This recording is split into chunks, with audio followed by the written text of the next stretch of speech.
History is full of these massive what-if moments, right? But honestly, few are as huge as the Battle of Stalingrad. So today, we're going to dive into a pretty chilling alternate timeline, one where the fall of a single city could have literally changed everything.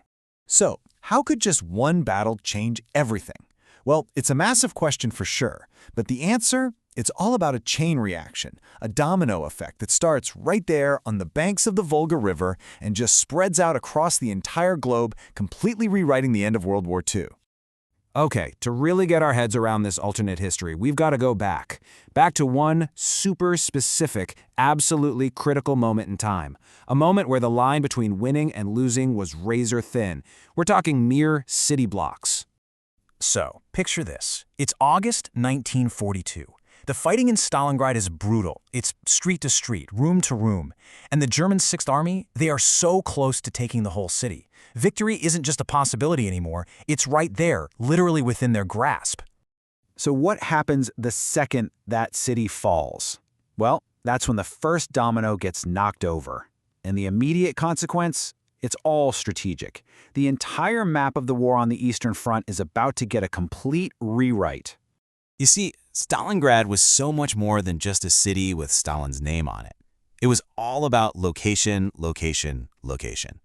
It sits right on the Volga River, which was basically the lifeline for the entire Soviet war effort. Think of it like the main artery, pumping all that precious oil from the Caucasus fields up to the factories and the armies in the heartland. So if Stalingrad falls into German hands, Hitler gets way more than just a symbolic victory. He gets a literal stranglehold on the Volga. He could just turn off the tap. And just like that, the Red Army and all of Soviet industry would be starved of the fuel they absolutely had to have to keep fighting. Now, a disaster this huge, it doesn't just stay on the battlefield. No way. The shockwaves from this would travel all the way back to the Kremlin, and they would shake the very foundations of Stalin's power. To really get the vibe here, you have to understand the insane pressure cooker environment. And that means knowing about Stalin's infamous Order Number 227. Its nickname? Not one step back. The stakes were just absolute. Retreat was completely off the table. It was either victory or you died, either from an enemy bullet or one from your own side. Okay, so keeping that in mind, what do you think happens when a dictator who has demanded victory at any cost suddenly faces the most catastrophic defeat you can imagine? Yeah, that authority he built on pure fear and brute force, it starts to crack. Big time. Think about it. Before Stalingrad falls, Stalin's power is absolute, unquestionable. But after? The failure would be so massive, so undeniable, that you can totally imagine his own generals, yep, the same guys he threatened to execute, looking at him and thinking, "You're the problem now." They might just decide he's the biggest threat to the country's survival and take him out of the picture. So now we have a Soviet Union spiraling into political chaos, its military on the brink of total collapse. This isn't just about Germany winning in the East anymore. This is about a complete, fundamental shift in the global balance of power. With the Soviet Union basically out of the fight, Hitler gets pretty much everything on his wish list. First, he grabs the massive Baku oil fields, which solves Germany's biggest headache, a constant lack of fuel. Second, the Eastern Front, this brutal meat grinder of a war that was sucking up all their resources, it just vanishes. And third, all of Germany's incredible industrial and scientific power can now be pointed somewhere else. Just let that sink in for a second. The German war machine was already terrifyingly effective. Now, imagine it's supercharged with basically endless oil, and with its biggest problem, the two-front war, gone. For the Allies who are still in the fight, this is an absolute nightmare scenario. And where does all that focused power go? It gets poured into developing technology that was straight out of science fiction for the time.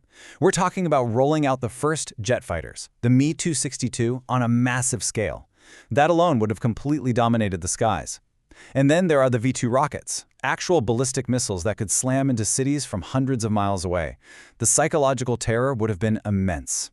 So the result of all this? It's pretty simple and pretty chilling. You've got a neutralized Soviet Union, you've got limitless oil, and you've got a technological advantage the Allies just can't compete with.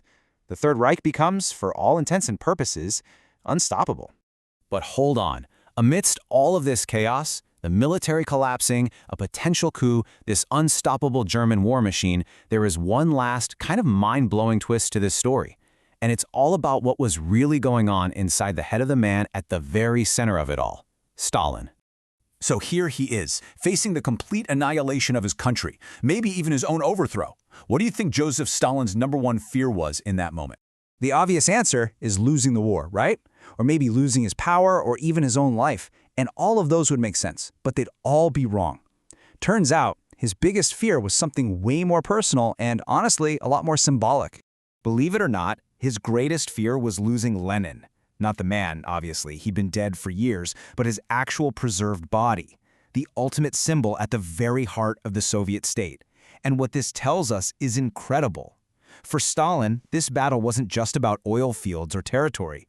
It was about the soul, the very legitimacy of the entire revolution that he claimed to be the heir to.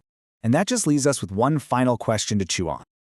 How does it change our perspective knowing that this huge, world-altering battle was all tangled up with one dictator's personal obsession with a political relic? It's just a wild reminder that sometimes the biggest turning points in history can be driven by the smallest, most personal fears.